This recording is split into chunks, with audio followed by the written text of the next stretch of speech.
2026년 1월부터 고소득자는 캐치업을 세전 대신에요 라트로만 넣어야 합니다. 오늘은 세금을 먼저 내는 대신 은퇴 뒤에 한 푼도 안 내는 그런 방법에 대해 알아보겠습니다.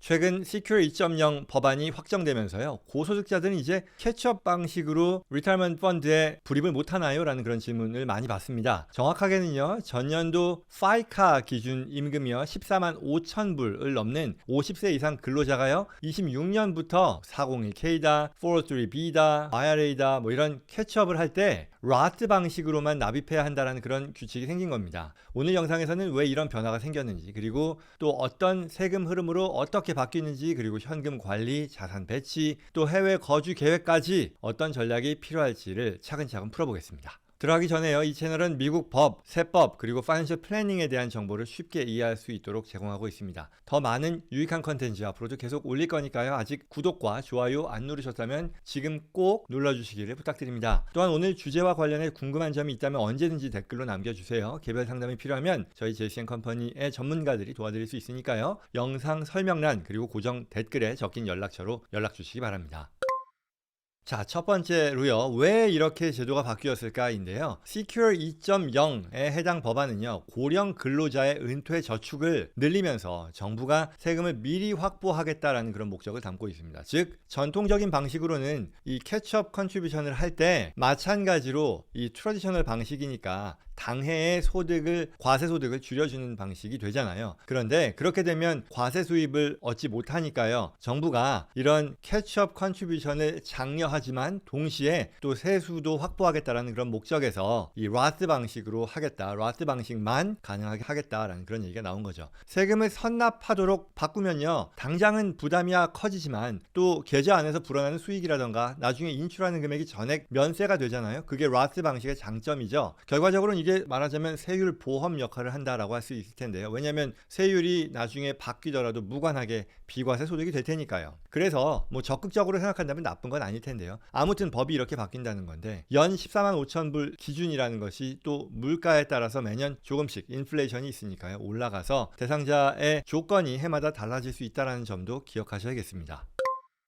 자, 그 다음으로 내 지갑에 어떤 영향이 있을까라는 그런 포인트일 텐데요. 세전 캐치업은요, 불입할 때 소득공제를 받고 또 운용 단계에서는 과세를 이월하게 되죠. 하지만 인출할 때 전액 과세가 되는 거잖아요. 반면에 라트 캐치업 방식이라는 것은 불입 순간에는 세금을 내지만 이후에는 과세가 완전히 사라지는 거죠. 이렇게 운용 수익에 대한 것, 그 다음에 인출할 때 다 과세되지 않는다는 거잖아요. 예를 들어서 50세에 7,500달러를 넣고요, 연 6%로 15년을 굴리면 세전 방식은 인출 시점에 약 18,000달러 정도를 과세하게 된다라는 거죠. 라트 방식은 1불도 세금을 내지 않는 거죠. 그렇다면 은퇴 후에 세율이 오르거나 또는 내가 타국으로 한국으로 이주한다 해도 미국 과세권이 유지된다라는 그런 가능성을 생각하면요, 선납 세금이 더 안전판이 될 수 있겠다라고 볼 수 있습니다. 자, 그 다음으로 현금 흐름과 자산 배치 전략에 대한 얘기인데요. 선납세라고 하는 것이 부담될 수도 있겠죠. 왜냐하면 내가 원하는 어떤 이 과세 혜택이라고 하는 것이 당장 세금을 줄이는 건데 미래로 미루는 거니까요. 이와 같이 선납세가 부담된다면요, 그럼에도 이 라트 방식을 계속 활용하기 위해서는요, 기타 수입이죠. RSU라던가 ESPP라던가 이런 것들을 내가 수익 실현함으로써 과세 자금을 확보할 수도 있을 것이고요. 아니면 또한 이 선납세가 해당되지 않는 HSA라던가 헬스 세이빙스 어카운트죠, 또는 529 교육저축 같은 그런 도구로 연도별 어떤 과세 소득을 조절해서요, 현금 흐름을 좀 노멀라이즈 할 수 있겠다라는 얘기죠. 그리고 나서 또 과세 계좌에 있던 어떤 성장주라던가 일반 이 ETF들을 라트로 올리게 되면 배당과 양도 차익이 또한 평생 면제가 되니까 이런 혜택을 같이 누릴 수 있게 되는 거죠. 반대로요, 기존에 가지고 있던 세전 한도로 우리가 활용하는 트래디셔널 방식의 401k 같은 것들은 여전히 맥스로 이 컨트리뷰트 하면서요, 현행 소득 공제도 놓치지 않는 그런 조합을 활용하는 게 필요하겠다라고 하겠습니다.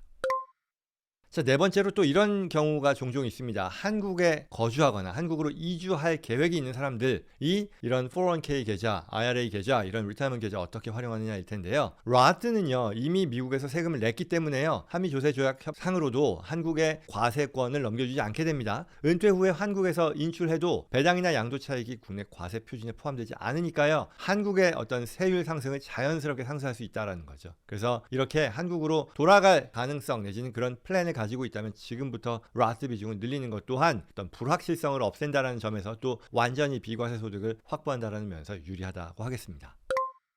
자, 마지막으로 또 이러한 프로그램을 제공하는 회사들이 준비해야 될 것도 있겠죠. 이들은 이 급여 프로그램, 대체로 이 401k라는 것이 급여에 매칭이 돼가지고 거기서 급여를 지급할 때 같이 선택할 수 있는 거잖아요. 그러니 이런 급여 프로그램에 고소득자들에 대한 캐치업이 자동으로 로스에 전환되는지를 꼭 확인해야 되겠죠. 26년이 되기 전에. 그리고 또한 플랜 안내문이라던가 직원 포털 화면 같은 것도 같은 내용으로 업데이트를 해야 될 것이고요. 또 연말 급여 자료에 로스 납입 금액이 정확히 표시되는지를 미리 시험 운용을 해두어야 불필요한 신고 오류를 막을 수 있습니다. 또 이 말씀을 드리는 이유는요. 저희 JCN 컴퍼니의 전문가들이 회사에서 채택하는 이 401k라던가 기타 회사 리타이먼트 플랜에 대해서 도와드릴 수 있으니까 그런 부분들 도움이 필요하시면 알려주셔도 좋겠다라는 그런 생각입니다.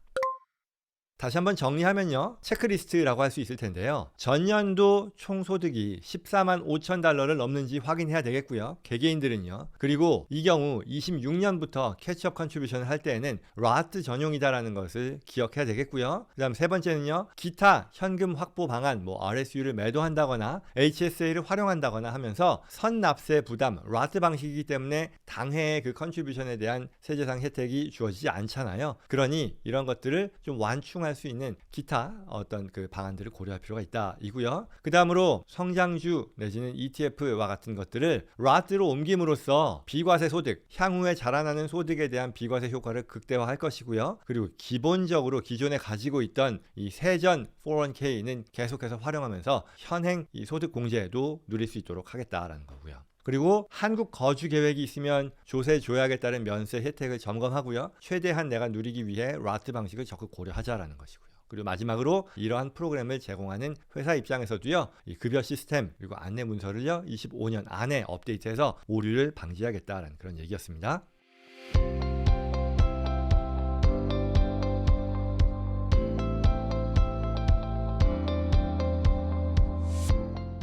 자, 오늘 내용 여기까지입니다. 도움 되었기를 바라고요. 주제와 관련해 도움이 필요하거나 전화 아니면 저희 JCN 컴퍼니의 전문가들과 상담을 원하신다면요. 영상 더보기란 또는 고정 댓글에 연락 주시기 바랍니다. 특히 401k라고 하는 것이 주에 따라 차이는 있지만 반드시 회사가 채택해 놓아야 벌과금과 어떤 불이익이 없는 그런 상황이죠. 그런 주들 거주하시는 분들 많이 계실 겁니다. 이런 분들 저희 도움 필요하시면 꼭 알려주시고요. 마지막으로 구독과 좋아요, 다음 영상도 놓치지 않고 또 주변 분들께도 될 수 있도록 도와주시기 바랍니다. 고맙습니다.